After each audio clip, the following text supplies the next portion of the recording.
Ronak, good to connect. Thank you. Would love to know more about you as to what you're building. Oh, thank you so much for this opportunity, right? See, as TakeMe2Space, our aim is to build orbital data centers, right? We specialize in building satellites that carry high performance compute and high capacity storage to orbit. And yeah, it's been a fun journey building it. I've been working on it since 2022, and it's been super fun building it. And I've seen the market change. It's super fun. Okay, and so data centers in space is a very exciting space. How has your fundraising journey been? Oh, I think it has changed like 180 degrees. I remember my pre-seed was in 2024, right? Back in the time when I used to talk about, hey, as teams are building data centers in space, people used to just ignore it. कि पता नहीं कुछ तो बंदा बोल रहा है, time pass कर रहा है, इसको पता नहीं क्या बोल रहा है. And literally, I used to get, because that time in 2024, Musk had sort of released a statement that you can occupy this much. If you look at the world map at this big, this much area in the world, and it will solve the world's energy problem. And I had to fight against that.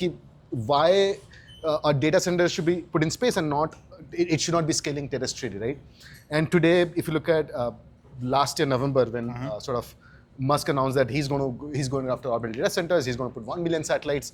Last year, China also announced that they're building orbital data centers. They're putting 2,500 satellites. That's when the market started taking a turn, right? So now when I go to an investor meeting, nobody asks me why. People ask me what and how.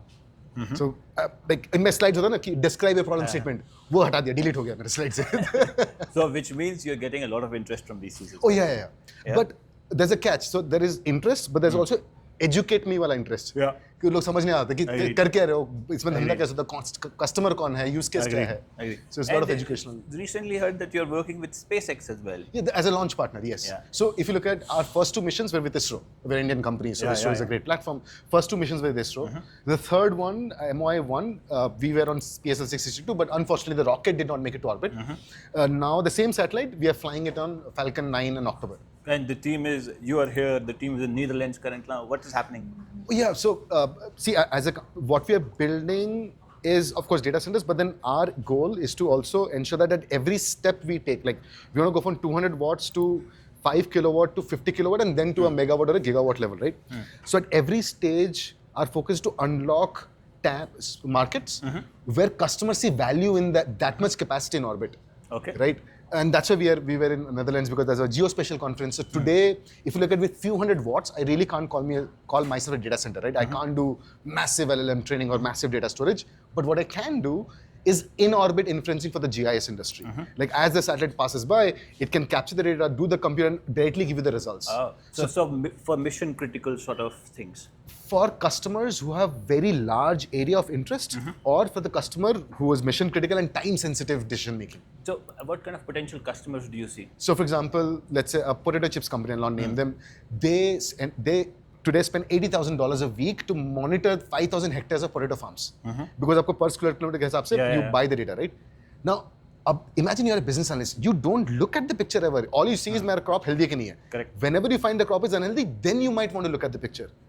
But today you end up paying for the data, and that's what we want to change. Why should you look at the data? You put the same AI model on a satellite. When the satellite is passing over your farms, it captures the data, does the compute, and directly gives the results. So basically fractionalizing the resource or the time. Absolutely. And it saves cost in terms of, because you're not downloading gigabytes of data anymore, or terabytes of data anymore. You're downloading a few kilobytes of data. Yeah. So cost saving as well, exciting for the VC space. What next is happening for you? Oh, yeah, so I think the world is changing fast, right? With the Starship coming up, like so if you look at currently the mid-segment rocket, which is let's call it the 1 ton to 25 ton, because Falcon 9 is 25 ton, PSLV is 1.4 tons, right? That segment is 90% captured by SpaceX, Falcon 9. Okay. Starship and New Glenn are the new boys in the town, right? New rockets, which can carry 100 tons to orbit.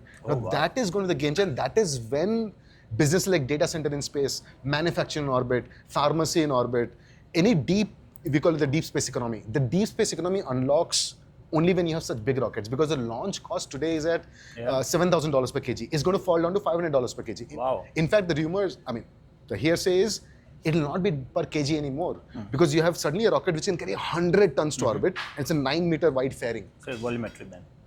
So it's might shift to price, dollars per volume.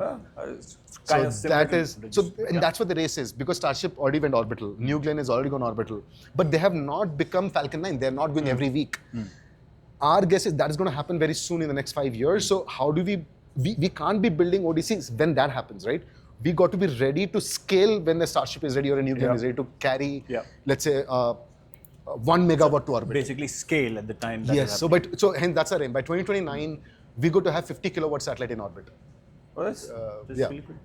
Good. And good to have you as part of the Sonic program as well. It's been very helpful. Thank you so much for that. Thank you.